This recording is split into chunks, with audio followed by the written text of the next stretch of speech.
Guys, just check out this view.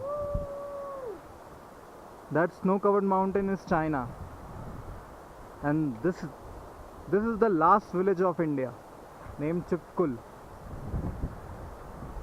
Just see this.